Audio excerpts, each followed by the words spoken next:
Inkling, ça le backer qui est très difficile à gérer également.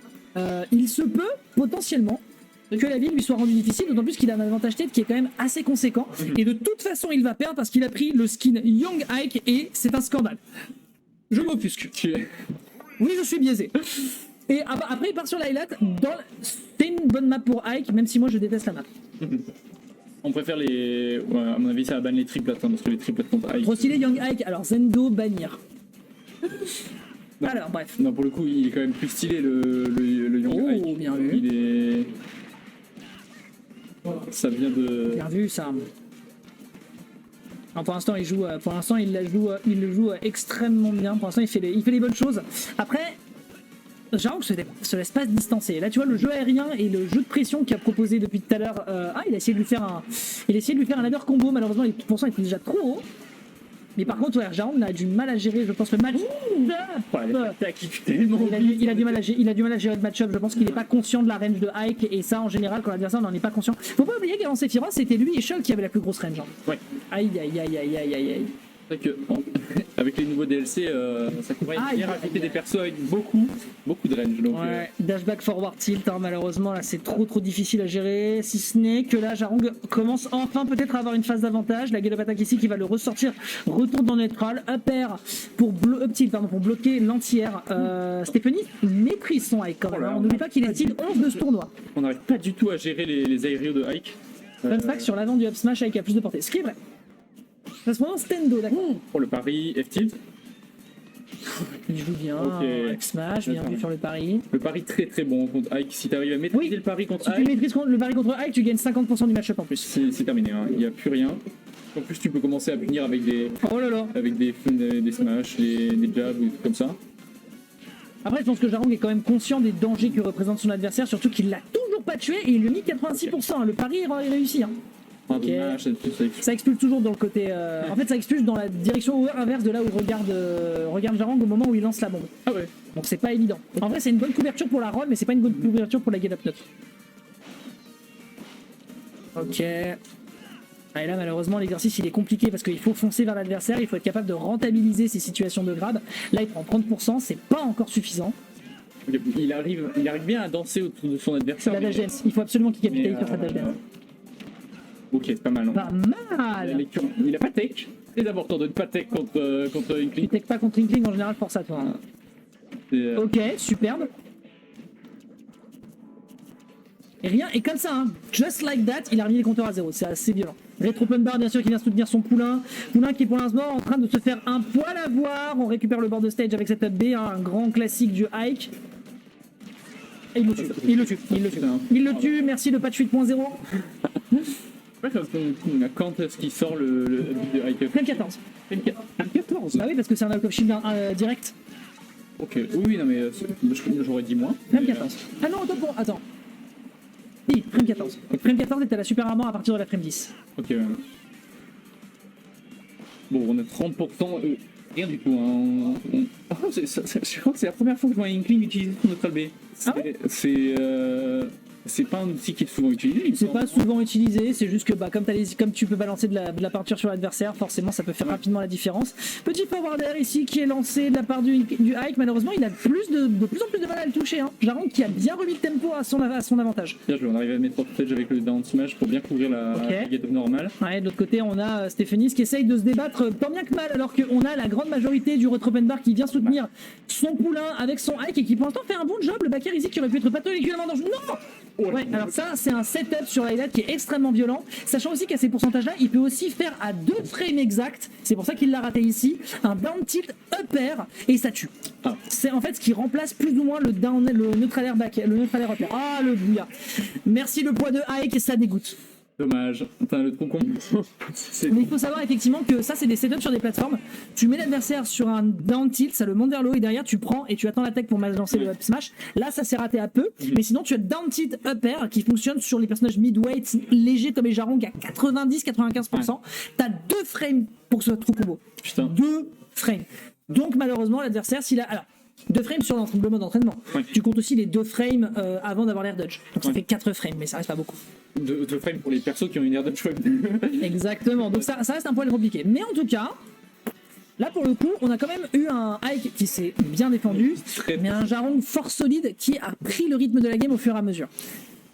Et Donc voyons ce que ça va donner pour cette game c'est numéro moins à voir par la range. Ouais. J'ai vu de... Au début, il n'était pas dedans et au final, dès qu'il a conscientisé le truc, bah, c'est allé en sa faveur. Voyons voir donc si cette racaille coréenne va continuer d'imposer sa loi ici à l'Oni Impact ou si Stephenis, de nos amis Red Schroppenbar, va continuer de faire son job. Ça doit Ouais. être... Oh là là. Ouais. C'est- Bonjour, je m'appelle Ike. Ça doit être tellement dur de revenir sur le terrain avec... Faut vraiment que j'arrête de cœur, ça.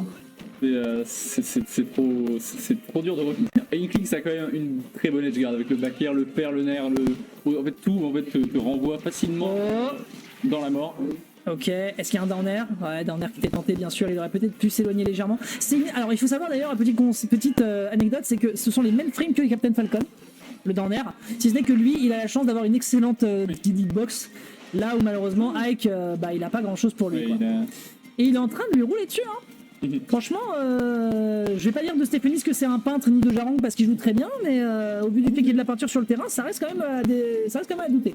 Mais au dernier Oni, il nous avait fait une winner run. À 2 ans, il a fini dans.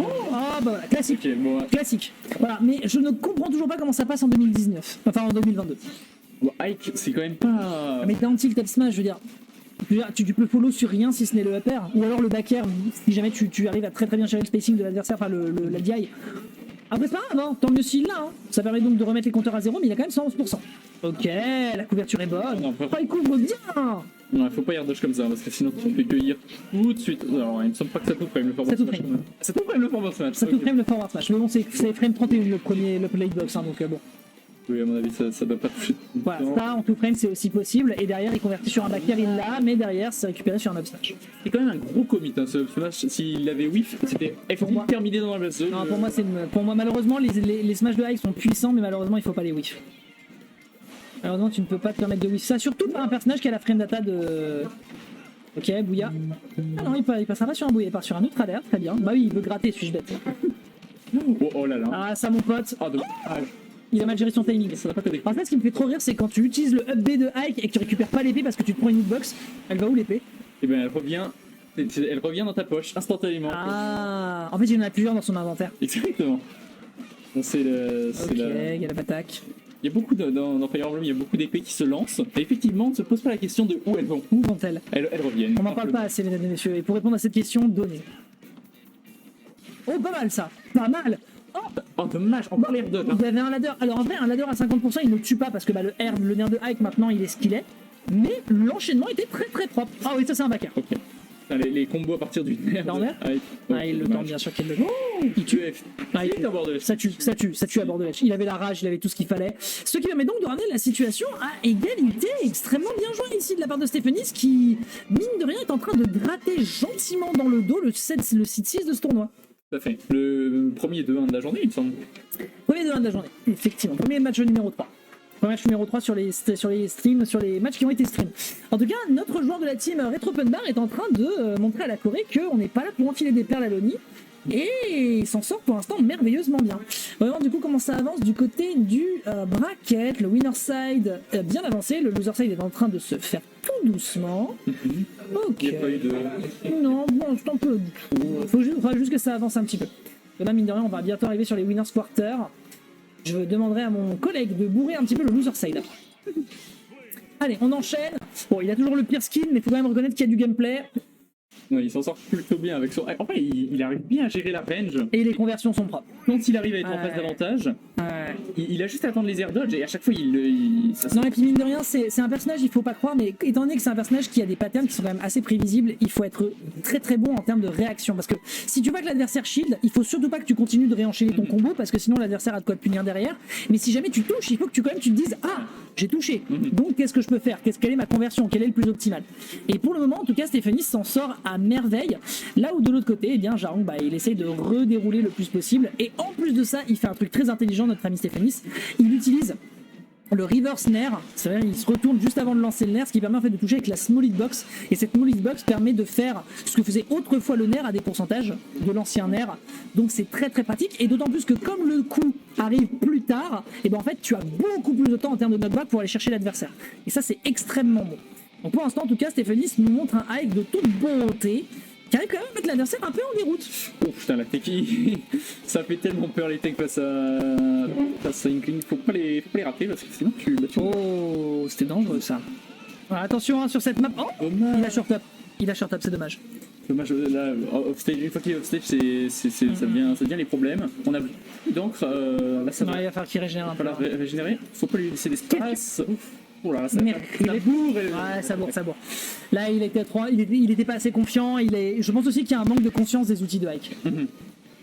C'était très très malin d'utiliser l'air dodge pour aller sur la plateforme parce que normalement dans ce type de setup avec le neutralaire reptile qui est un classique des starters de Ike, en fait ce que tu peux faire c'est dash back, l'adversaire va partir sur un neutralaire s'il a un bon neutralaire ou sur une air dodge neutre et ensuite tu le réattrapes, tu grabes et résultat tu grattes 57%, enfin 45%. Il est assez violent quand même, faut le dire. Oh là. Bouya, bien sûr. C'est tellement ce setup. Ah grave. Il faut savoir d'ailleurs que Ike c'est l'un des personnages qui a le poids parfait pour se faire toucher par ce move. T'es trop léger, tu peux sauter. Enfin, t'es plus léger, tu peux sauter ou alors tu peux react. Mais par contre, voilà, Ike il a pile poil le poids pour se faire toucher, pour se prendre les confirmes avec une grosse fenêtre. Enfin, il joue bien, Stéphanis. La pression, le down tilt. Les down tilts qui sont pourtant pas faciles à toucher par rapport aux down tilts d'autres persos. Okay. Et un smash derrière pour pouvoir couvrir. Cet homme est un monstre. Il est tellement patient, à chaque fois il attend les air dodge. Il a besoin du RPS2. C'est un personnage. De toute façon, Ike est un personnage RPS2. Non, ça c'est un piège. Ok, il a sauté. Là, non, si ça passait, là c'était. Ah, c'était le clip. C'était C'est le clip de la la nuit soirée. qui passe plus depuis le day one. Depuis le 9 décembre 2018. C'est vraiment. Ça doit plus passer tellement de loin. Très belle gestion du spacing. Ah bah là, elle a son 11% frérot. Hein. Ah là, mais l'autre bout du stage quand même. Ça couvre bien. Ok. Ah, smash. Je pense qu'il faut que tu fasses un peu plus attention au F-match. Hein. En fait, Ike a des coups qui sont extrêmement violents et qui ont vraiment un kill power violent. Mais contre un personnage qui a une frame d'attaque comme les Inkling, malheureusement, il peut pas se permettre d'être trop confiant sur ses whiffs. C'est-à-dire, il va le faire une fois, l'adversaire a un react qui va être en sa faveur. Tant mieux, tu ne pars pas du tout sur la même chose. Ok, dans le tilt. La plateforme. Ouais, la plateforme qui l'a sauvé. À 141%, malheureusement, il a plus rien pour convertir. Là, il faut tuer avec n'importe quel move. Mais il a plus de combo. Déjà que Ike n'en a pas. Trop peu. On va réussir à revenir. Le down smash, je pense qu'il peut frame le down smash de Inkling. Il y a des chances. Il y a moyen.